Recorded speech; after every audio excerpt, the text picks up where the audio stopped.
Alamin natin ang kwento ni Joey Maida, ang ating kababayang tubong Davao na nakipagsapalaran sa bansang Japan. Ano nga ba ang mga pinagdaanan niya at paano niya narating kung nasaan man siya ngayon? Panoorin po natin ito. Ang Japan ay isa sa may pinakamaunlad na ekonomiya sa mundo. Maganda ang sistema ng transportasyon, disiplinado ang mga tao, malinis at matiwasay ang pamumuhay. Kaya't maraming Pilipino ang pinipiling dito maghanap buhay o di kaya ay manirahan. Isa na dito ang negosyanteng si Joey Maida. Mahirap ang naging buhay ni Joey sa Tagum City. Bagamat siya ay menor de edad pa, kinakailangan niyang pagsabayin ang pagtatrabaho at pag-aaral. Ang ibang mga bata nag-aaral, di ba? Pagkatapos ako niyan, galing akong school, nag-ano ako niyan, alam mo sa amin may ano doon, yung mga saging.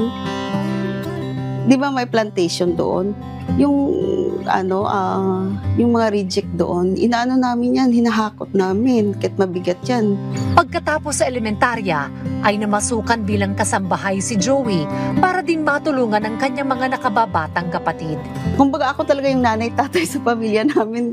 At nang aksidenteng mabigyan siya ng oportunidad na makapag-abroad, nagdesisyon siyang pumunta sa Japan bilang isang talent sa edad na 19. Grabe, oo, grabe yung lungkot ko nung first time ko dito sa Japan. Halos yun, yung kumbaga, pasandaigdig mo eh. Yung lungkot, lahat na. Siguro naranasan niya ng iba na, kumbaga, minsan binubuli ako kasi special person tinatawag nila, kumbaga killjoy. Hindi ako nakipagsalamuha sa mga kasama ko kasi ang inisip ko kasi puro pamilya ko eh. Hindi na sarili ko ba? Parang ganun. Nagdoble kayod si Joey. Nag-focus sa kanyang karir at pinasok ang iba't ibang mga hanap buhay. Nadaanan ko talaga yung pinakamababang trabaho dito sa Japan. Sa basura, sa hotel, ganyan. Para ding naglilinis yan, something like that. Hanggang sa unti-unti siyang nakapagtayo ng sarili niyang negosyo.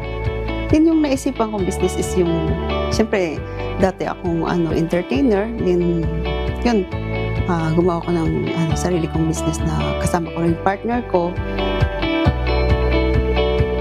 Pinasok din ni Joey ang industriya ng cosmetics, skills training center at massage therapy.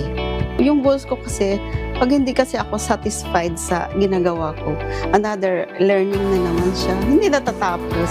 Pero, mas maganda yung marami kang nalalaman kasi dito talaga sa Japan, pag isa lang talaga, 2-3, parang kulang. Pero malaking pagsubok ang dinanas si Joey nang tumama ang COVID-19.